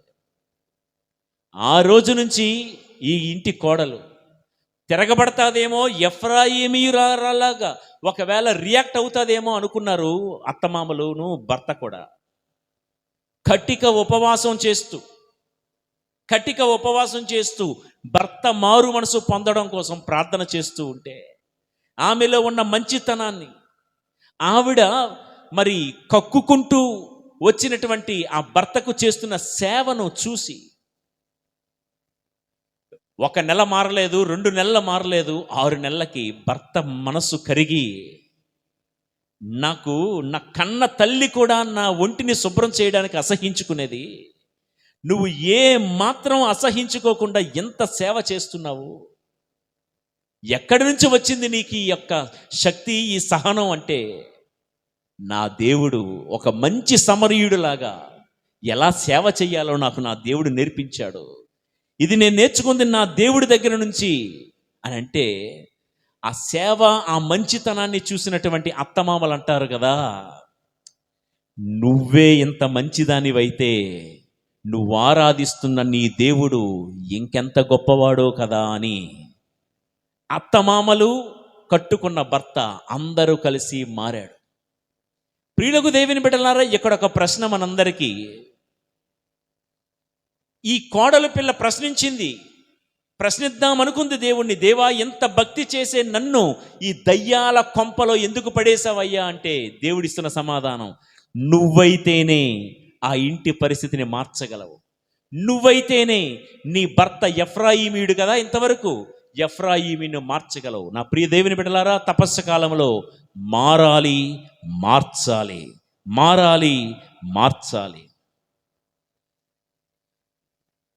ఇక్కడ ఒక మాట, ఇజ్రాయేలీలందరూ కూడా, జాగ్రత్తగా వినండి, ముగించేస్తున్నాను. ఇజ్రాయేలీలందరూ కూడా కలిసిమెలిసి మిద్యానీయులతో పోరాడారు గిద్యోను నాయకత్వంలో. కలిసిమెలిసి పోరాడినంత వరకు ఒక్కరైనా ఇజ్రాయేలీలు చనిపోలేదు. వింటున్నారా? అదే యెఫ్తా కాలంలో ఎఫ్రాయిమీలు, గిద్యోనీయులు విడిపోయారు, ఐక్యత చెడింది. విడిపోవడం వలన యెఫ్తా కాలంలో ఇజ్రాయేలీలు 42,000 మంది చనిపోయారు. ప్రియులారా, నేను మీతో చెప్తున్న మాట ఏంటంటే, గిద్యోను టైములో గిద్యోనీయులకు ఎఫ్రాయిములకు మధ్య కలిసే ఉన్నారు వాళ్ళు, అందుకే ప్రాణ నష్టం జరగలేదు. ఇక్కడ ఒకే కుటుంబానికి చెందిన గిద్యోనీయులు, ఎఫ్రాయిమీలు విడిపోవడం వలన వారిలో వారికి కలహాలు పెరిగాయి. ఈరోజు సంఘాల్లోనైనా కుటుంబాల్లోనైనా మనకు మొదట్లో వచ్చే ప్రతిఘటన బయట నుంచే, మిద్యానీయుల నుంచి, అమ్మోనీయుల నుంచి, బయట నుంచి మనకు వ్యతిరేకత వస్తుంది. దురదృష్టం ఏంటో తెలుసా? ముందు బయట నుంచి ప్రతిఘటన ఎదుర్కొంటాం, తర్వాత క్రమక్రమంగా మన ఇంటిలోనే కలహాలు మొదలవుతాయి, మన సంఘంలోనే మన మధ్య కలహాలు మొదలవుతాయి. ఆ మిద్యానీయులు, అమ్మోనీయులు వెళ్ళిపోయారు, వాళ్ళతో పోరాటం అయిపోయింది. ఇప్పుడు కలహాలు సొంత గూటిలోనే, సొంత ఇంటిలోనే మొదలయ్యాయి ప్రియులకు దేవుని బిడ్డలారా. కావున ప్రియ సహోదరి సహోదరులారా, గిద్యోనీయులు ఎఫ్రాయిమీలు మధ్య జరిగిన ఈ చీలిక, ఈ అనైక్యత ఎక్కడి వరకు వెళ్ళిపోయిందో తెలుసా? తర్వాత క్రమంలో 12 గోత్రాలుగా కలిసి ఉండాల్సిన వాళ్ళు 2 గోత్రాలు దక్షిణ భాగం, 10 గోత్రాలు ఉత్తర భాగానికి విడిపోయాయి. మరలా ఈ 10 గోత్రాలు కూడా చీలిపోయాయి. ఇప్పుడు దేవాలయముగా ఉండాల్సినటువంటి ఇజ్రాయేలు దయ్యాల దెబ్బగా మారిపోయింది.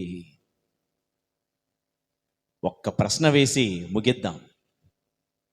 దేవుడు యాకోబును దీవించాడు.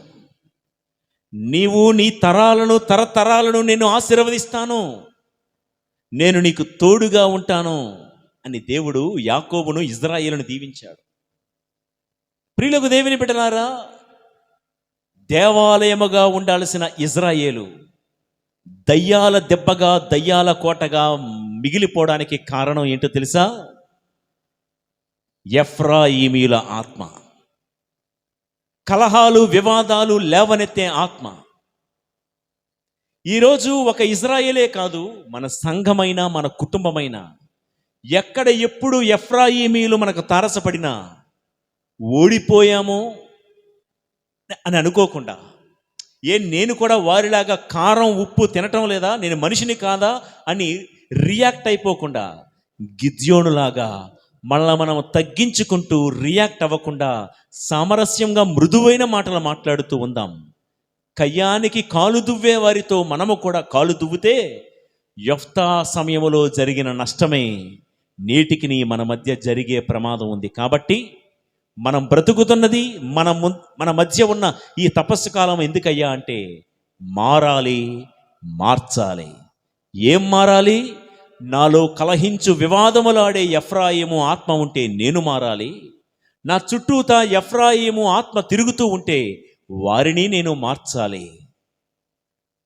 వేడుకలో విషాదాన్ని నింపే ఎఫ్రాయిములా కాకుండా విషాదములో సైతము వేడుక చేసే పరిశుద్ధ కన్య మరియమ్మలాగా. కానాపల్లిలో ద్రాక్షరసం అయిపోయిందంటే విషాదం మొదలైపోయి ఉండేది.